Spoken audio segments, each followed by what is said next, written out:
मेहनती किसान। ये कहानी है एक किसान की जो कि बहुत मेहनती था।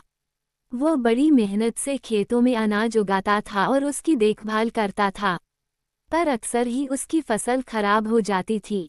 कभी सूखा पड़ जाता, कभी बाढ़ आ जाती, या कभी तेज धूप और कभी आंधी। कोई ना कोई वजह से उसकी फसल खराब हो ही जाती थी। एक दोनों किस पेड़ के नीचे बैठकर अपनी बर्बाद हुई फसल को देख रहा था, और तभी वह गुस्से में आसमान की तरफ देखकर भगवान से कहता है कि मालिक, आपको सब बहुत महान मानते हैं और सबसे ज्यादा ज्ञानी मानते हैं, कहते हैं कि आप सब जानते हैं, लेकिन मुझे ऐसा लगता है कि आपको कुछ भी नहीं पता। उद्धरण चिन्ह। मुझे ये लगता है कि आपको तो ये भी नहीं पता होगा कि फसल कैसे होती है। अगर आप ये जानते होते तो हर समय जो बाढ़, आंधी और तूफान आते हैं वो कभी नहीं आती। आप नहीं जानते कि कितना नुकसान उठाना पड़ता है हम किसानों को। अगर मेरे हाथ में शक्ति होती कि जैसा मैं चाहूँ वैसा मौसम हो जाए, तो फिर आप देखना मैं फसल को कितने अच्छे तरीके से उगाता हूँ। तभी उतने में ऊपर से एक आवाज आई, ले मैं तुझे ये ताकत देता हूँ कि आज से तू जैसा चाहे वैसा मौसम करके अपने फसल को उड़ा सकता है और अपनी फसलों की हिफाजत कर सकता है। उद्धरण चिन्ह। एक दो दिन गुजारने के बाद किसने फिर से अपने खेत में गेहूं की फसल उगाई। अब किसान के पास तो शक्ति थी, वो जैसा चाहे वैसा मौसम कर सकता था। तो किसान ने आंधी, तूफान और बाढ़ कुछ भी उसने अपने खेतों पर आने नहीं दिया।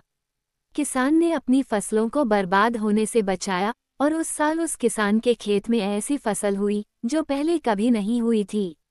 मन ही मन किसान बहुत खुश हो रहा था और साथ ही साथ यह सोच भी रहा था कि भगवान को बताऊंगा कि इसे कहते हैं शक्ति का सही इस्तेमाल। कुछ दिन और गुजरने के बाद फसल काटने के लिए तैयार हो गई।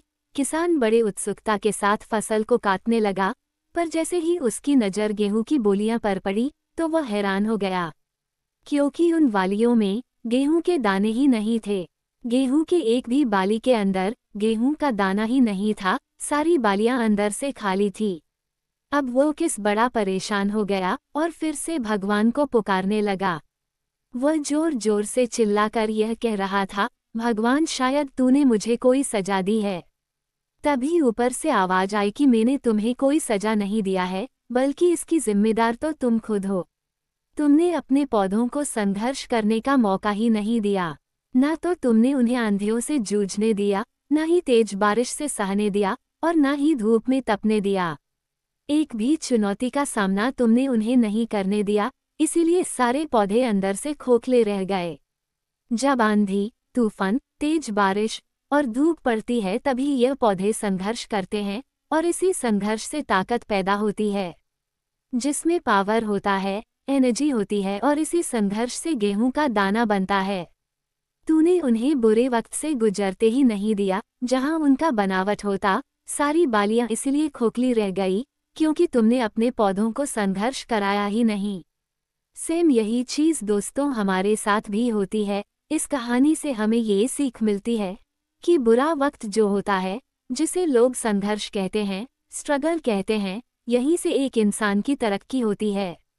आपको पता होगा कि जब एक डायरेक्टर कोई मूवी बनता है तो डायरेक्टर सबसे डिफ़िकल्ट रोल अपने बेस्ट एक्टर को देता है। तो जब भी आपको ऐसा लगे कि आपकी ज़िंदगी में तकलीफ़ है, बहुत ज़्यादा प्रॉब्लम्स है और आपकी किस्मत ख़राब है, तब खुश हो जाए, क्योंकि उस भगवान ने ये सारी प्रॉब्लम्स आपकी लाइफ में ही क्यों दिया है। क्योंकि उसे पता है कि आप इन सब को पार करके आगे निकल सकते हो। और ज़रा सोचकर तो देखिए कि अगर आपकी ज़िंदगी में कोई प्रॉब्लम ही ना हो, कोई संघर्ष ही ना हो, तब ज़िंदगी जीने में मज़ा ही नहीं आता है।